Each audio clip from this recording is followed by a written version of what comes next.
Alright, so we talked about the mid-segment in triangles, and now we're going to talk about the perpendicular bisectors of triangles. Perpendicular bisector is a pretty descriptive name, but let's talk about it real quick. It's a line or a segment that cuts a segment into two congruent parts.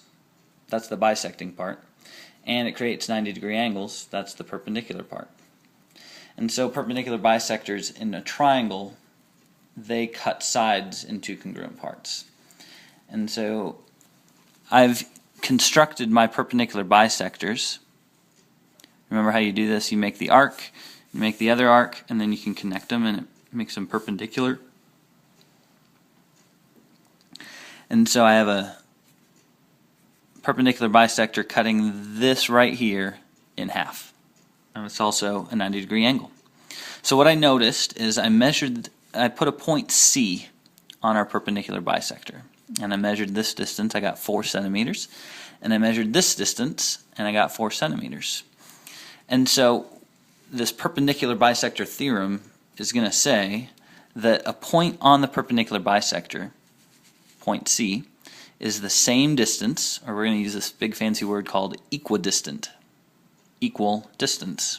Equidistant. And it's the same distance, C is the same distance from A as it is from B.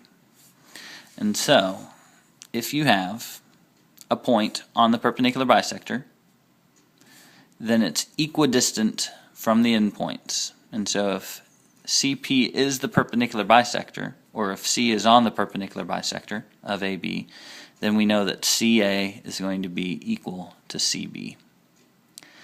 We're going to prove this a little bit later, but notice that you've got your right angle and you've got the reflexive property going on here. If you were to prove the triangle is congruent, you could do by side, angle, side, and then by CP/CTC, these would be congruent.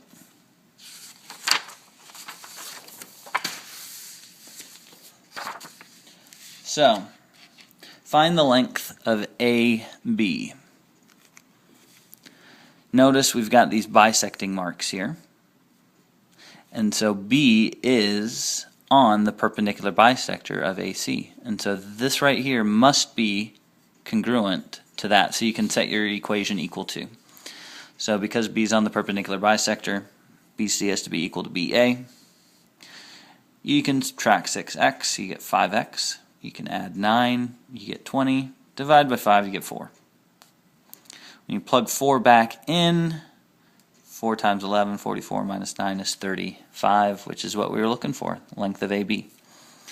So then you also have the converse of it, which essentially says, if I already knew that they were equal, then I knew that B would be on the perpendicular bisector. So if a point on the plane is equidistant, if we know it's equidistant, but we don't necessarily know it's on the perpendicular bisector, we know because of this theorem. So if dA equals dB, then D is on that perpendicular bisector of AB. It's also on multiple other lines, but it's definitely on the perpendicular bisector. And how you know that is by constructing, we've got this side congruent to this side, we've got this side right here congruent to that side. And then if we specifically construct the angle bisector, then we could have this angle congruent to that angle. And they'd have to be congruent by side, angle, side. And then by CP/CTC, those angles would have to be congruent. And because they'd be a congruent linear pair, we would know that they'd have to be right angles. So is there enough information? Well, AC is the same distance to BC, and so C has to be on the perpendicular bisector. And so we do have enough information there, because AC is equal to CB. Now in this case, we know that it's bisecting it, but we don't necessarily know that this line right here is going perpendicularly. So we don't know that it's the perpendicular bisector. So there's not quite enough info.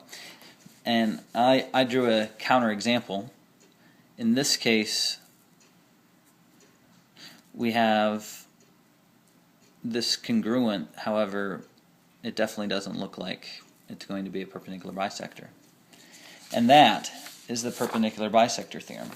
Now, when you draw all three perpendicular bisectors, and remember, so you've got an arc, and then you put your needle on the other side, and you've got an arc and an arc.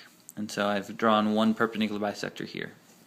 Then rotate it, draw an arc and an arc and an arc and an arc, and draw your perpendicular bisector, and then draw your third one. All of these, here's my arc, and there's my straight line. Again, use a compass. I used one of these. Doesn't have a needle on it, but you can stick your finger on it in the middle and it turns. All of those are what we call concurrent. Fancy word for saying that they all intersect. So two lines intersect, three lines are concurrent. Three or more lines meet at one point. And so whatever that point is called the point of concurrency. So concurrent, three lines intersect, three or more. Point of concurrency, the point where three lines intersect. So when we're talking about perpendicular bisectors, we know that they all intersect at one point. That point is called the circumcenter. It's called the circumcenter because we can circumscribe the triangle because the distance from that point is the same to all three of those points. So you can use that point to construct a circumscribed circle about the triangle ABC.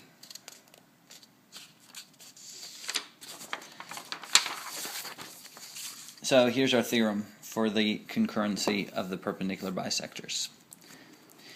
If you have all of the perpendicular bisectors and they're meeting at this point called the circumcenter,